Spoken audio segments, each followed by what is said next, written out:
if you're just tuning into the live stream or if you're watching this on video, I want to encourage you to actually back up and watch Barron's keynote. I was impressed. I agree with much of what he said.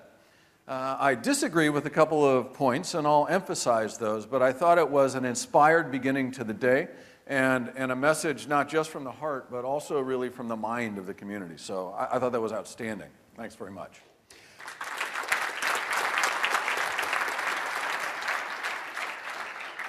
When I got invited to be at this show, I wasn't wondering if I should show up. I want to be clear about that. I was excited at the chance to speak. I wanted to be sure the schedule worked. I was a little bit worried because I didn't know what a guy like me could say to an audience like this. I have been friendly to, close to MySQL for as long as it's been around, but I am not a part of the community today. That said, I think if I'm given a little bit of latitude, if I can talk about where I think the market's going to be in 10 years, I think that maybe I can contribute a little bit. I agreed to give a talk called The Next Decade in Data Management, but to begin, I want to explain why I should have any standing here at all, right? In order to talk about the future, I think it's important to look at the past. As I said, I believe I've been friends with the MySQL community and company since the very early days. I met Monty and David in the late 1990s, even before they had adopted the GPL. I remember the discussion that they were having with the Free Software Foundation at the time. Back then, for those of you who don't remember, the Linux version of MySQL was free, but you had to pay money for the right to run it on Windows because Windows was such a pain in the butt to support. I am not in this book. I am not officially entitled to own a copy. The MySQL story is a book that the MySQL AB company produced in the wake of its acquisition by Sun and by Oracle to commemorate what the company had accomplished over time. I will say that I was the proud recipient of a copy of this book. Martin Mikos gave me a copy as a friend some time ago, and that photograph from this morning is on my dining room table. I was one of the people, I believe, who contributed to the establishment of the storage engine abstraction in MySQL. I talked to Monty back in the day about making transactions available via Berkeley DB.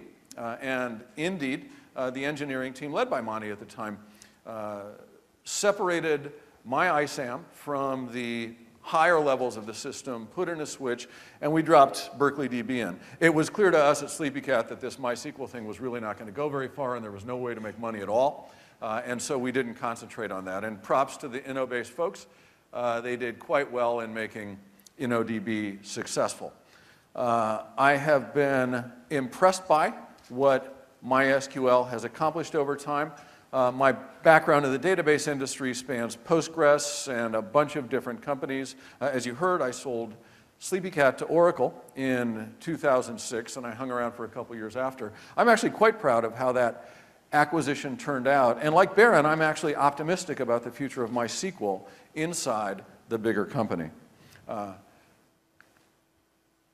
want to turn around and look backwards about 10 or 15 years right now to the reasons that I think MySQL was successful, because I think those reasons explain what's going to happen in the next day of data management as well.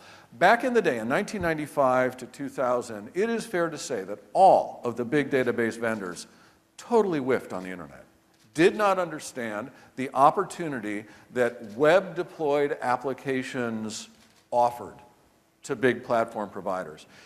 I remember conversations with proprietary database vendors in those days about using their products behind websites. Now, they had two pricing models, right? One was per core, and it was crazy expensive. You wouldn't want to buy software that way. And the other way was per user, and they would license you the software at maybe 50 or 60 bucks a user. And so when the big web properties went to them to negotiate a deal, they said, well, how many users does your website have? And the answer was probably 15 million. Okay, let's multiply $60 times 15 million users, right? It is unsurprising that those products were unsuccessful, right? They were quoted on cost, not on value. What people wanted was a good, reliable storage engine underlying a website. And the incremental value from that database management was modest. It was an important feature of the site, but it's not what the site was about. You weren't going to pay crack pipe money in order to run a database underneath your website. Enter MySQL. I don't know if you guys are old like me, remember the early days of Slashdot. Really, the first major web property that adopted MySQL at scale. And actually, if there was someone in the audience who feels they were a little bit earlier, I apologize. Slashdot was the story we all paid attention to at the time. I mean, the Slashdot effect was first manifest on Slashdot itself. It was a website that was forced to scale up very, very quickly to manage intense read workloads, a very complex update workload. And when a story got interesting, it got interesting in a hurry, and there were lots of hits, right? Slashdot ran MySQL, used MyISAM for data storage, fetched stories out of the database. As I said, there was no way that Oracle or SQL Server was going to quote a deal to the Slashdot staff that made economic sense for them. But this open source database that Monty and David and the team had built did a tremendous job of satisfying that workload. Back in those days, there was a story that ran about every 3 or 4 months in the popular press. Generally, in fact, got covered on Slashdot. And it went like this. We run MySQL underneath our website. It's been great until we got to 50,000 or 60,000 page views a day. And then it totally fell over.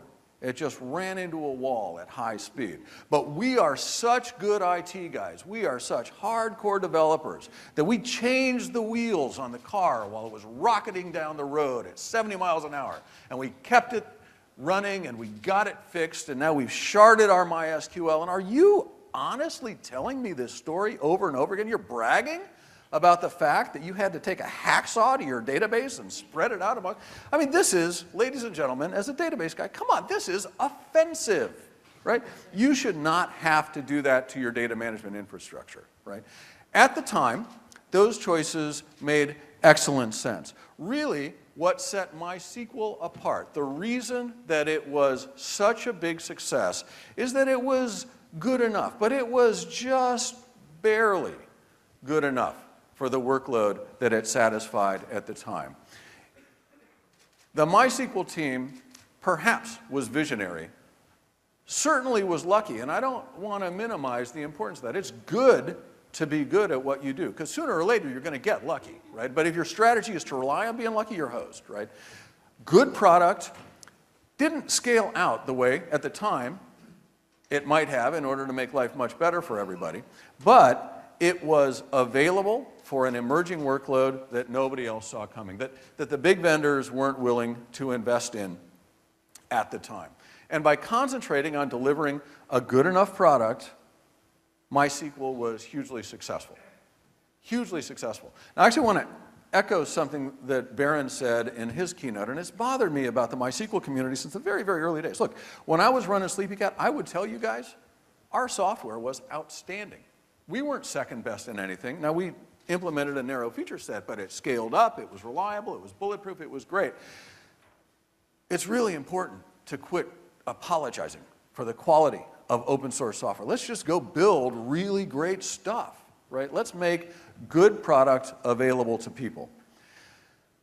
MySQL at the time was a classic innovator's dilemma technology. It concentrated on a problem that the big market didn't see as worth solving for money, and it totally took over that space. And hey, when it turned out that there was money to be made on the web, remember Oracle, remember Microsoft, remember IBM? They totally whiffed on the internet. It was too late. MySQL, to some extent Postgres, but frankly, MySQL at scale, owned that market. What does the world look like today? Is anybody building those large-scale web applications on MySQL, right? I'm going to argue, no, it's not your first choice today. When you want to build a scale-out web-based application, you're looking for a collection of services that you don't get in MySQL today. And hey, that's not necessarily a bad thing. I think there is room for alternative technologies here. And in fact, I'll talk in a little bit about where I see MySQL concentrating sensibly today. But if you're building one of these applications, you want a collection of features that you can't get out of the MySQL database. So the first thing is scale-out architectures guarantee that hardware is going to fail, software is going to fail. You need to design a system that runs reliably in that environment, right? Stuff breaks, the database has to keep running despite that. It is also absolutely imperative these days that a data store, for a web application in particular, be able to connect as many fire hoses as you've got and land everything reliably. Any kind of data. I don't want to tell you what my schema is because you know what? I'm not going to run alter table later. I don't know what my table looks like. I know for sure I'm going to get dirty data that changes over time at volume with data types that are hairball and maybe even I can't predict today. I want my data repository to be able to land all that stuff.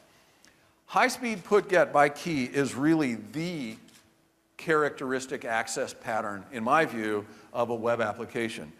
You want a hash table, you want maybe a B tree, but you want to be able to get individual records of any kind very, very quickly. It's nice if you can do searches and restrictions, and actually joins are pretty important, but really single record put-get access is the defining characteristic of a web-based application. This has also always bugged me, and I will say, like most of you, I've built these systems over my career. I don't want to think about disk and database and cache. Look, I want to talk to the data store. I just want that thing to work, right? Now, it'd be beautiful if I could get my hands on systems that had enough solid state storage that I could just rely on that for storage at scale. In general, that's not going to be possible. In general, I want the software layer to handle those problems for me as a developer. Note that I'm not talking query language here, right? When the relational products, when the relational abstraction was introduced, the idea was, we'll take care of all the data representation, you'll talk to us in queries that are declarative statements, right? I think that what developers want, what people building these web-based apps want, is different. I want good API access to an underlying data store, and I want it to handle the programmatic abstractions, right? When does stuff get promoted to cache, and how do we guarantee high performance? Absolutely critical that I be able to lob new servers into that mix, that I be able to pull them out, and that I not have to fret about it, right? I don't want to see any more 2001 papers about how awesome my IT team is because they were able to reshard my database on demand. APIs are the most important way to talk to databases. Query languages are second today already, right? So good APIs, well considered and well designed, are the way that you want to interact with these database products. And it will be important. It is not yet true, but it will be important that I be able to ask hard questions, that I be able to explore this data and analyze it and search for patterns and build models on it easily. That's a confluence of good algorithmic support in analytic tools and good APIs, and that is going to be absolutely critical in building these systems going forward. As I say, MySQL doesn't do this stuff for me. So what's happened? Well, I hate this term NoSQL. It drives me crazy. I don't think that we should characterize a family of technology by a thing that it does not do, right? By the way, most of the stuff you see on the screen here does SQL somehow, right? There's some query language that you can speak to these engines, right? All of these systems have been invented to attack some subset, and in some cases, a pretty full set of the requirements that I described on the prior slide. I've got a few favorites on the slide. Of course, Berkeley DB is always close to my heart. I think that in general, this kind of innovation is good for the market. These products, these projects have emerged expressly because the style of problem that MySQL originally addressed, that web-based application, is not well served even by MySQL, right? So these systems are vying for that business. Now, there's too many of them, They cannot all be successful. There's a rule of three, right? There's a market leader, and there's two guys who want to be the market leader, and nobody else is going to exist in the long term at scale in this market, I believe, right? But I think it is wonderful to see this kind of innovation. I think that these systems are well designed to solve the problems that they attack. Just to couch some discussion that is upcoming, I want to echo something that Baron said. I want to show you guys a slide that you've seen in one variety or another at many, many conferences that you've gone to. The amount of data available to us is crazy, off the charts big. It's happening because we used to get data from human beings, right? You would hire or fire somebody and you'd get a new record in your employee table, or you'd buy something at Walmart and a transaction record would happen. These days, data comes from computers that talk to computers. Computers are able to do that at Moore's law increase in speed, so individual machines can generate more data than ever before. And then in addition, we're all walking around with at least one and probably several personal computers, outfitted with, by the way, all kinds of sensors that are talking to all kinds of networks when we're not even thinking about it. There is an unbelievable amount of telemetry streaming off of the global internet, including the small piece that is in your pocket right now. That telemetry, the variety of video and audio and imagery and documentation that is being generated from a variety of sources, all that stuff wants to be captured. All that stuff wants to be analyzed somehow. There is way more of that than there ever could have been of data generated at human scale. For those of you who want to know how stupid keynotes will sound in the future, zettabytes, yottabytes, not too bad. Bronobytes, seriously? People are going to have to say that? And I don't even know how to pronounce the last one. The future is not about big data. I don't like that term very much either, because it suggests that volume is really the sole defining characteristic, the only important thing about data that's happening today. I think that actually it's a much more nuanced and interesting world. Like, for sure, as I said, fire hoses are available. For sure, machines talking to machines generate an enormous amount of information very, very quickly. And being able to store a lot of that stuff is good. But you know, there's another important property, and that is sometimes that data is just complicated in ways that old data didn't used to be, right? Mostly relational systems understand a data model drafted in the 70s in order to solve 1970s business problems, and everything else is just a blob. You'd kind of like to be able to do analytics on what used to be blobs, on geographic, on imagery, on other data types. And you'd like to be able to combine that data with structured data as well. So combinations of complex and structured, even if not in huge volume, are kind of hard to deal with these days. And you'd like a system that allowed you to do that easily. And then, very importantly, the questions you want to ask and the applications you want to write are just plain old different, right? I mean, the questions you can ask about the interactions among individuals on, for example, Facebook, the graph and the emotional content of those relationships, well, you know, those analytics are pretty interesting and pretty impressive, and there is not a verb in SQL that lets you formulate that question. So I think that volume matters, but variety is also important, and the analytics, the questions you want to ask of that data, are going to drive the industry forward. Those will be the properties that good data management systems need to consider in order to be useful going forward. Since 1978 or 1979, the early R-star project and the early work on Ingress at Berkeley, we've been building relational systems, and those systems are outstanding. If you've got an OLTP or an OLAP workload, you ought to just go buy you some DB2 or some MySQL, right? These systems have grown up beautifully to address these problems. They're not ideally designed for the emerging class of problems that we see. There has been a half step forward, and I want to be careful. I don't in any sense intend to diminish the interesting features of products like Greenplum and Aster Data, right? These are analytic databases that really do adopt the relational model, the same types, the same operations, the same interfaces, the same languages, and aim them at a scale-out architecture or try to solve larger problems than were originally designed into single-node centralized database systems. And that's good. Those are interesting projects. In fact, I'm particularly interested in the columnar work that a couple of vendors are doing these days. Vertica, notably, I think, gives you a very good way to get at data at very high speed. I think that's pretty interesting, right? I talked a while ago about all of the NoSQL products. Clearly, I've got a stake in Hadoop. I think that that's a very interesting technology. My immediate predecessor on the stage here, Baron, told you, this is crap. You wouldn't want to roll out in your data center a collection of technologies like this. That's just wrong, right? These problems that I've highlighted, the analytic problems, the data capture problems, the storage problems, they're not tomorrow problems. They're already solved yesterday problems. People have stapled technologies on this slide together to solve these problems. Is it elegant? Is it beautiful? Are we all real proud of what we built? No, no.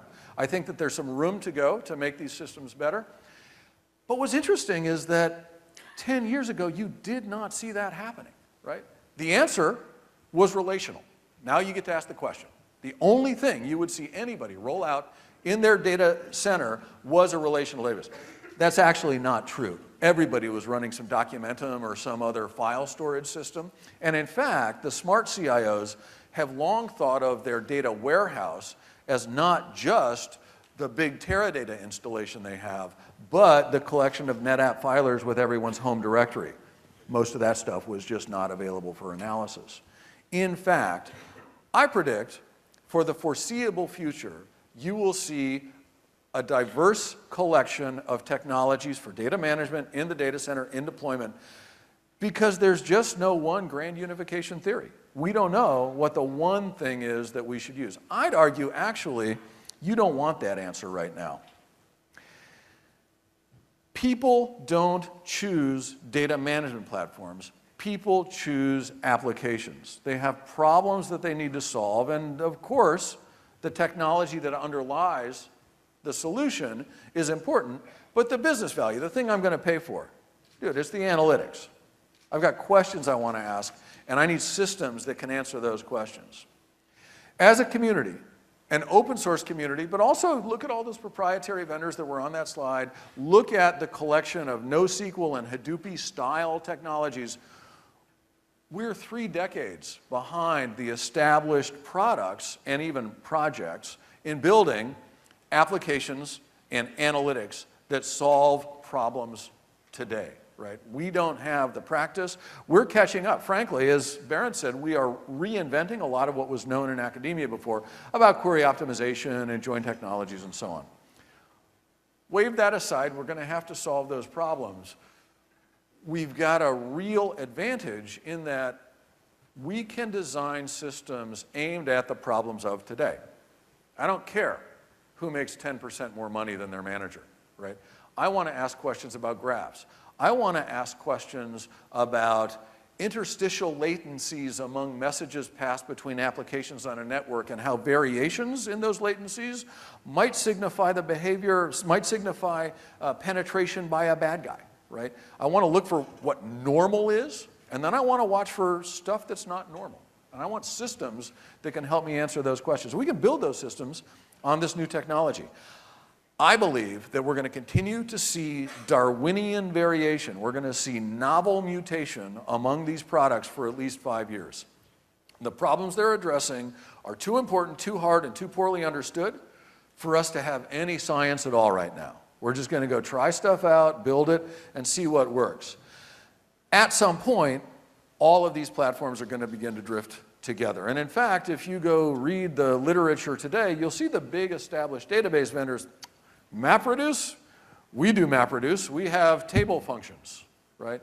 You can't throw marketing at a real problem. We need there to be this kind of diversity and variation among the platforms in order to experiment with new ideas. When the time is right, when we actually have some science, when we know what these systems mean, I think we'll see them unify. We don't know which ones are going to win yet. I've picked one that I think matters, but we don't know for sure which is going to win. And I'm actually excited to see some continued variation and new implementation here.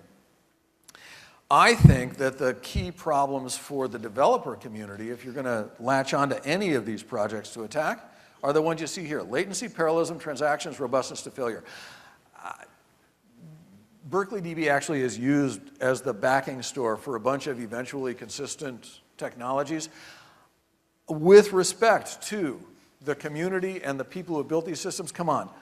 Eventual consistency is a SOP. We invented it because we couldn't guarantee absolute consistency. We'd really like to be able to do that.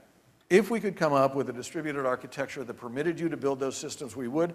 I suspect that we're going to see systems move in that direction. A consistent picture of the data, and likewise addressing these other problems. I need to get at my data quickly. I want to be able to farm work out to thousands and thousands of nodes and so on.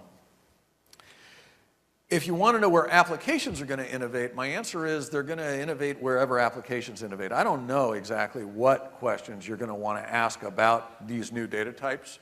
I think that what Google, what Facebook, what Yahoo, and now what banks and insurance companies and hospitals are doing with the unique kinds of data that they collect is very, very interesting. I think we're going to see a new family of applications. I say always, when I talk to venture capitalists, that I want them to invest in companies building analytics. Of course, I need people to build those analytics to run on top of Hadoop, or Cloudera is not going to be the wild success that it expects to be. But I also just think, man, this generation with IT is going to do stuff like cure meaningful varieties of cancer in our lifetimes. We are going to find bad guys in terrorist organizations around the world. We're going to discover money laundering and fraud. We're going to do it with software. Now, none of us is actually going to do the work to catch the bad guys, but we are building the platforms that enable that, and I think we can be proud of that, right? I'm excited to see what applications get built on these platforms. The final observation I want to make here is that I started working for Britton Lee in 1986. And since then, I've pretty much polished the apple.